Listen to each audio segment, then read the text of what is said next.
का। तो मैं आपको पंक्तियां सुनाता हूं। कहां सोया है चौकीदार, कहां सोया है चौकीदार, कि चाय बेचने वाला पूरा भारत बेच रहा है। ऐसे काम नहीं चलेगा, इतनी कमजोर ताली से काम नहीं चलेगा। गया से उनकी आवाज तो चाय बेचने वाला पूरा भारत बेच रहा है, इसी काम में हासिल उसे महारत बेच रहा है। कि रेल बिक गई, तेल बिक गया, बिका हवाई अड्डा, रेल बिक गई। और अगला जो मिसरा है ना, उसका आपको अगर लगे कि हाँ ये बात कही जानी चाहिए थी, तो फिर उसी तरह आपकी दुआएं भी चाहिए कि चाय बेचने वाला पूरा भारत बेच रहा है, इसी काम में हासिल उसे महारत बेच रहा है। कि रेल बिक गई, तेल बिक गया, बिका हवाई अड्डा, सब कुछ बिकता देख के खुश हैं अपने जेपी नड्डा। राहुल जी की तरफ देखता था और शकील आजमी का शेर याद आता कि चांद में ढलने, सितारों में निकलने के लिए मैं तो सूरज हूं, बुझूंगा भी तो जलने के लिए। मंजिलों तुम ही कुछ आगे की तरफ बढ़ जाओ, मंजिलों तुम ही कुछ आगे की तरफ बढ़ जाओ, रास्ता कम है मेरे पांव को चलने के लिए। तो मैं आपको पंक्तियां सुनाता हूं। कहां सोया है चौकीदार, कहां सोया है चौकीदार, कि चाय बेचने वाला पूरा भारत बेच रहा है। ऐसे काम नहीं चलेगा, इतनी कमजोर ताली से काम नहीं चलेगा। गया से उनकी आवाज तो चाय बेचने वाला पूरा भारत बेच रहा है, इसी काम में हासिल उसे महारत बेच रहा है। कि रेल बिक गई, तेल बिक गया, बिका हवाई अड्डा, रेल बिक गई। और अगला जो मिसरा है ना, उसका आपको अगर लगे कि हाँ ये बात कही जानी चाहिए थी, तो फिर उसी तरह आपकी दुआएं भी चाहिए कि चाय बेचने वाला पूरा भारत बेच रहा है, इसी काम में हासिल उसे महारत बेच रहा है। कि रेल बिक गई, तेल बिक गया, बिका हवाई अड्डा, सब कुछ बिकता देख के खुश हैं अपने जेपी नड्डा।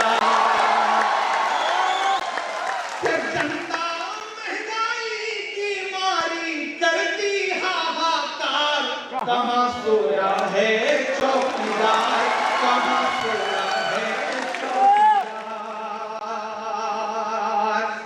हर बात के लिए नेहरू जी पे इल्जाम, नेहरू जी गलत है। मैं जब पार्लियामेंट के अंदर जाता हूं और नेहरू जी की एक मूर्ति लगी है, अखिलेश भाई, तारिक साहब, आप तो सब गवाह हैं, और उस मूर्ति के आदमकद मूर्ति के पास जब खड़ा होता हूं तो मुझे लगता है कि कभी प्रधानमंत्री जी को आना चाहिए, इस मूर्ति के नीचे खड़े होकर के एक बार सर उठा करके बात करनी चाहिए पंडित जवाहरलाल नेहरू जी से। 1947 में किन परिस्थितियों में देश मिला था पंडित जी को, कभी सोचा है आपने? क्या माहौल रहा होगा? लेकिन पंडित जी का विजन कितना बड़ा था, उनकी शख्सियत कितनी बड़ी थी कि 1947 में मिले हुए भारत को वो किस तरह से निर्माण की प्रक्रिया से गुजार करके ले आए। और ये भाजपा के लोग, जब राजीव जी इस देश में कंप्यूटर लेकर के आए तो उसका विरोध करने के लिए अटल बिहारी वाजपेयी की बैलगाड़ी में बैठ के पार्लियामेंट गए थे। और आज कांग्रेस से पूछते हैं कि 70 साल में तुमने किया क्या? अखिलेश भाई तो बड़े मजे के आदमी हैं, एकदम सामने से मोदी जी भाषण दे रहे थे, बताइए 70 साल में क्या किया? तो हमारी पार्टी से जयराम रमेश चाहते थे, तो अगले मत बताना, जो बताओगे ये उसको भी बेचते हैं। ये बेचने वाले लोग हैं, उनको बेचने के अलावा कुछ नहीं आता। ये बनाना नहीं जानते, सिर्फ बेचना जानते हैं, और बनाना जानते हैं तो सिर्फ बेवकूफ बनाना जानते हैं और कुछ भी नहीं। ऐसे में मैं बोध गया कि इस धरती पर खड़ा होकर के एक बार फिर से उमैर को बहुत बधाई दूंगा। और उमैर साहब, ये कांग्रेस है, यहां काम करने का जज्बा जिस भी व्यक्ति के अंदर है। राहुल गांधी जब कहते हैं कि डरो मत, तो वो सिर्फ एक नारा नहीं है, एक सोच है, विचारधारा है वो। और उनकी इस बात पर जो भी लगता है कह रहा है, वो आए, साथ चले, आगे बढ़े। और आप आए, आपने कांग्रेस की विचारधारा में विश्वास जताया और आप आगे बढ़ रहे हैं, काम कर रहे हैं। मैं पूरी जिम्मेदारी से, पूरी ताकत से अखिलेश बाबू जी के साथ, निखिल जी के साथ, तारिक अनवर साहब के साथ, आपके साथ खड़ा हूं। काम करिए, आगे बढ़िए, पार्टी हर तरह से आपको आगे ले आएगी। ये जिम्मेदारी हम लोगों की है कि मैं आपको विश्वास भी दिलाता हूं। काम करिए, काम करने वाले का काम बोलेगा, उसे कोई नहीं रोक सकता है। आखिर में एक नज़्म और सुना देता हूं, उसके बाद इस कार्यक्रम की समाप्ति की तरफ इसको बढ़ाते हैं, क्योंकि 8:15 बज चुके हैं और मुझे वापस फिर लौट के जाना है। कल मुझे राजस्थान पहुंचना है। तो गया आने की प्रक्रिया में पहले हम लोग 7 तारीख को आना चाहते थे, लेकिन किन्हीं कारणों से ये कार्यक्रम 7 के बजाय 9 हो गया। मंच पे भी बड़ी तादाद में लोग बैठे। जब बिहार है, ये अलग अलग प्रदेशों में जितने लोग सामने बैठे होते हैं उतने तो यहाँ मंच पे बैठे होते हैं। ये बिहार है, ये अपनी तरह का अनूठा राज्य है। एक आखिरी नज़्म आपको सुनाता हूं। यहाँ अलग अलग धर्मों के, अलग अलग मजहबों के, अलग अलग जात के लोग बैठे हैं। वो आपको डराने की कोशिश करेंगे, लेकिन डरना नहीं है। थोड़ी देर के बंद कर दो भाई, विजुअल हो चुका है जितना रिकॉर्ड होना। और भी जो साथी है वो आगे बताइए कि बैठे रहिए, बाद में मैं भी एक आपको घंटे को दूंगा, हम सारे लोग मिल लेंगे। फोटो सेल्फी ने भी बड़ी जान आपस में डाल रखी है। जब से व्हाट्सएप और सेल्फी आ गई ना, एक महिला ने अपने गांव में कहा कि व्हाट्सएप की वजह से मेरा बच्चा स्कूल नहीं जा पा रहा है।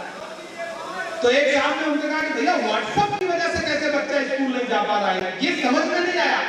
तो भाभी जी ने बताया कि एक दिन मेरा बच्चा स्कूल पहुंचने में देर कर रहा था, वहां से फोन आया कि आपका बच्चा अभी तक स्कूल नहीं पहुंचा। मैं डर गई, मैंने व्हाट्सएप ग्रुप पे लिख दिया कि मेरा बच्चा ये है, उसकी तस्वीर ये है, वो घर से निकला है और अभी तक स्कूल नहीं पहुंचा, जिस भी सज्जन को मिले मेरे घर लाके छोड़ दे। बोले आधे घंटे बाद तो वो स्कूल पहुंच गया, लेकिन वो मैसेज तब से लगातार फॉरवर्ड हो रहा है। वो जब भी स्कूल के लिए निकलता है, जिसे भी मिलता है लाके घर छोड़ देता है, वो स्कूल नहीं जा पा रहा। तो टेक्नोलॉजी ने जिंदगी बड़ी आजाद कर रखी है। सेल्फी ने, व्हाट्सएप ने बहुत परेशान किया हुआ, लेकिन ठीक है, मुसलसल दुश्मन है। जाम की निगरानी में रहना है, जहां घड़ियाल रहते हैं उसी पानी में रहना है। रहना तो है, काम तो करना है, लेकिन फिर राहुल जी का जो नारा है, जो एक शब्द है कि डरो मत, मैं उसे अपनी नज़्म की बुनियाद बनाता हूं। मुझे याद है, मैं 2020 था शायद, जब यहां धरना चल रहा था राशि का, उस दौरान आया था गया में, और आपने बड़ी दुआएं दी, बड़ी मोहब्बतें दी थी। मैं नज़्म सुनाता हूं कि मत समझना डराने से डर जाएंगे। थोड़ी देर के लिए उसी जोश, उसी जज्बे के साथ सुने। मुझे लगे ना कि ये 6 घंटे से बैठे हुए लोग हैं, मुझे ऐसा लगना चाहिए कि नहीं, बिल्कुल तरोताजा होकर के बैठे हुए लोग हैं। आप 6 घंटे से बैठे हैं। अखिलेश भाई, तारिक साहब ने तो सुबह 8 बजे के निकले हुए। मैं मुंबई था, मुंबई से कोलकाता आया, कोलकाता से नया फ्लाइट पकड़ी। तो हम सब सफर में हैं, हम सब अपने हिस्से का काम कर रहे हैं। ऐसे में मैं जिस जज्बे और हौसले के साथ खड़ा हूं, आपका भी वो जोश, वो जज्बा मुझे दिखना चाहिए कि मत समझना डराने से डर जाएंगे, मत समझना डराने से डर जाएंगे।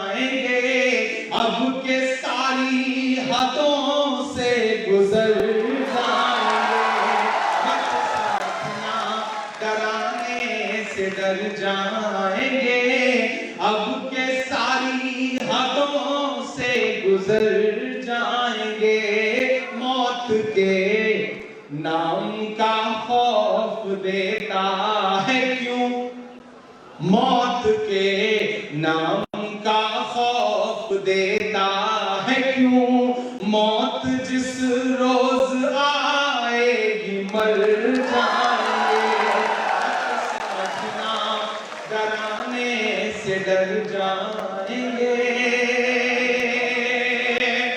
जुड़ेगा भारत, जीतेगा इंडिया। ये जो कोशिश है राहुल गांधी की, ये जो कोशिश है कांग्रेस की, मैं उस कोशिश को इन मिसरों में ढालता हूं। ये जो कांग्रेस का झंडा है, झंडे में जो 3 रंग हैं, दरअसल ये 3 रंगों से मिलकर हिंदुस्तान बनता है। ऐसे में मैं ये मिसरे पढ़ता हूं कि हमने ज़मज़म दिया, आबे गंगा दिया, तुमने भारत को दंगा ही दंगा दिया। और जो चौथा मिसरा है, पुकारता है आपको कि हमने ज़मज़म दिया, आबे गंगा दिया, तुमने भारत को दंगा ही दंगा दिया, तुमने एक रंग के ख्वाब देखे मगर प्यार है ना, कि तुमने एक रंग के ख्वाब देखे मगर हमने हिंदुस्तान को तिरंगा दिया। ये